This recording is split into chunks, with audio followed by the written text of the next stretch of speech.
Bueno, continuamos con el tema de planificación. Ustedes ya asistieron a la clase que subió María Julia. Vamos a estar continuando con esta idea del proceso de planificación, pero sobre todo lo que vamos a hacer, la intención de esta clase, es darle la dimensión política a la planificación, dotarla de la dimensión política a la planificación, viéndola como lo que es un instrumento de política, y nos vamos a centrar después en ver la importancia del arranque del plan, casi es como el primer paso o el paso cero, si se quiere, de un plan, de una planificación determinada, así que vamos a estar parándonos ahí. Yo les diría, hago una preguntita y les sugiero que pongan una pausa al video y que piensen en esto que les voy a preguntar ahora, antes de continuar. Y es, la planificación es claramente un instrumento de política. ¿Se les ocurren a ustedes algunos otros instrumentos de política, además de la planificación, pensando en lo que es el Estado, lo que es la parte gubernamental? ¿Qué otros instrumentos creen ustedes que de política o que la política tiene para poder utilizar o para poder hacer política? Eso, digamos, póngale pausa, piénsenlo, acá continuamos. Y sí, la invocaron, todos pensaron muy bien en leyes, ordenanzas, disposiciones, reglamentos, presupuestos y lo que estamos viendo que son los planes.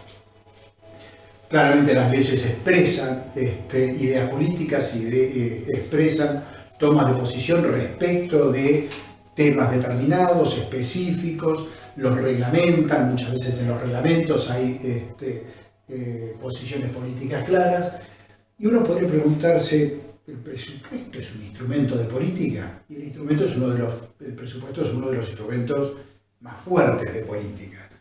A través del presupuesto los recursos siempre son escasos, no son infinitos, por lo tanto tengo que asignar esos recursos de determinada manera.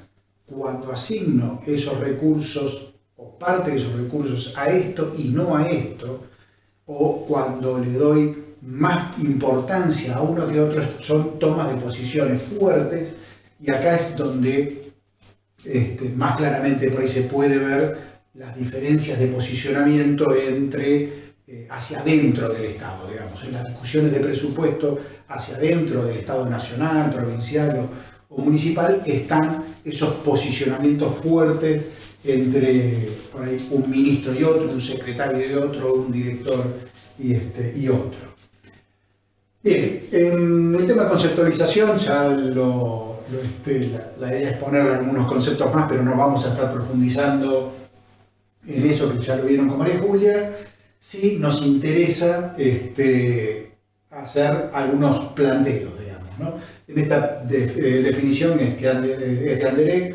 Anderegg es un investigador argentino muy reconocido a nivel internacional, y en este caso está citado en parte de esta bibliografía de Albert y Sotomayor, que ustedes tienen en la bibliografía de la materia. Ahora uno puede llegar a simplificar el concepto de planificación en lo que plantea Anderegg como la organización de acciones con el propósito de alcanzar determinados objetivos, mediante el uso, digamos, si estamos planificando, se supone que va a ser eficiente, de medios. O sea, nos planteamos objetivos, qué medios son de los cuales vamos a tener que disponer y cuáles son las acciones que vamos a estar llevando a cabo para poder conseguirlos, ¿sí?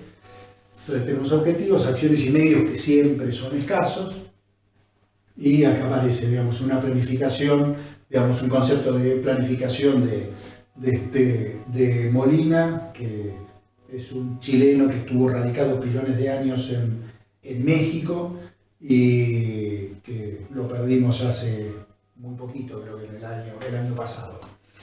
Algunos conceptos más de estrategias sacados del FEDS, el de planificación estratégica de Fernández Webb, que es un autor que vamos a estar siguiendo, y el proceso de planificación vamos a estar siguiendo mucho el de Fernández Webb, no porque creamos que sea el proceso de planificación perfecto, no hay uno que sea perfecto, sino es cuál es el que nosotros vamos a elegir o vamos a crear en función de las necesidades y circunstancias en las cuales estamos. Y uno de planificación del turismo de la OMT que uno podría llegar a cuestionar políticamente. Está bien que es un concepto del año 99, tiene más de 20 años ya el concepto de la OMT. Y acá vamos más a lo que nos interesa. Fernández-Güell, Matus y Fernández-Güell nos están planteando, o sea, dos veces en dos citas distintas de Fernández-Güell, que la planificación es un proceso y es continuo, ¿sí? Esto en realidad es sobre todo diferenciando en lo que es el inicio de la planificación, que en los inicios de la planificación en realidad era un documento estático, se hacía el planteo de planificación y ese documento quedaba para ser cumplido en los próximos, el horizonte temporal que tuviera, 5 años, 7 años, 10, 15 o 30. Cuando se dan cuenta que el medio cambia y cambia de una manera cada vez más veloz, entonces aparece la necesidad de generar los instrumentos de planificación como un proceso y no ya como un documento estático. Entonces, lo que tenemos con mucha fuerza y para poder aprenderlo es el tema del proceso continuo, ¿sí? O sea, va a terminar, que en realidad no va a terminar, sino que nos va a estar dando datos para retroalimentar ese mismo proceso de planificación que vamos a estar cambiando de acuerdo a los cambios del escenario en el cual estamos planificando. Y después Anderegg nos hace dos planteos que nosotros consideramos sumamente interesantes. Dice, quisiera plantear dos cuestiones sustantivas, Anderegg. La planificación es letra muerta, es un trabajo inútil si no existe voluntad política de realizar lo que se planifica. Y sigue, existe una cierta ingenuidad entre los planificadores al actuar como si la planificación fuese una técnica capaz de introducir per se un elevado nivel de racionalidad en la acción política.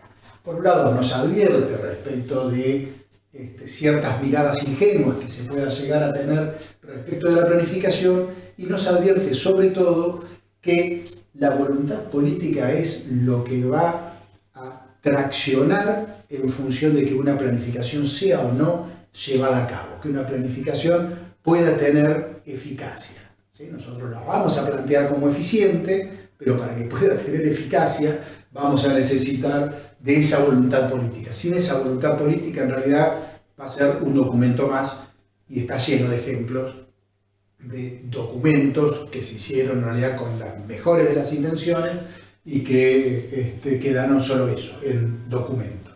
Entonces tenemos el proceso continuo y la voluntad política. Acá tenemos el proceso de planificación de Fernández-Güell que les comentaba. Lo tomen como el proceso, nos parece un proceso sumamente interesante, lo hace en función de planificación urbana. Creemos que es extrapolable a la planificación turística o por lo menos parte de esto y nos parece interesante tenerlo en cuenta o por lo menos hacerle un abordaje.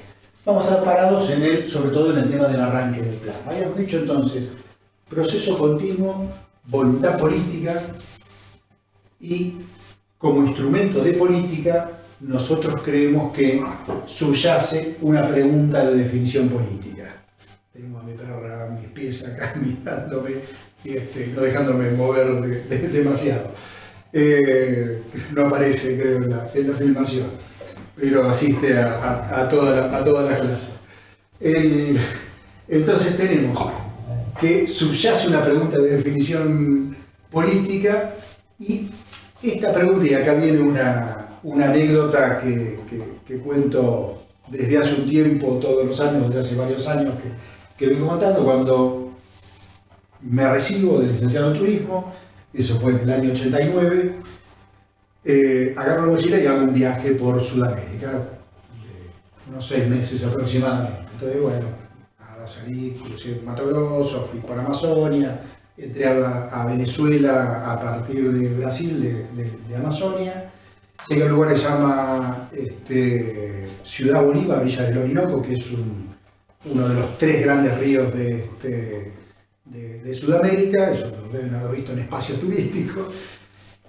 Y en ese lugar, yo estaba viajando con un amigo, me encuentro en una pared con un graffiti, y que es Turismo pa' quién. En ese momento mi amigo me dice, no, ponete ahí que te saco una foto y va a estar como la foto que subimos en Instagram de gentrificación de Barcelona. Y yo tomé la excusa de en ese momento no había fotografía digital, era carísima la fotografía, que no gastemos una foto, qué sé yo. Y en realidad fue una excusa porque a mí me había recontramolestado el graffiti. O sea, el graffiti me estaba interpelando y yo no tenía respuesta a esa interpelación que me hacía, digamos, ¿no? Y mi perro tampoco tiene respuesta.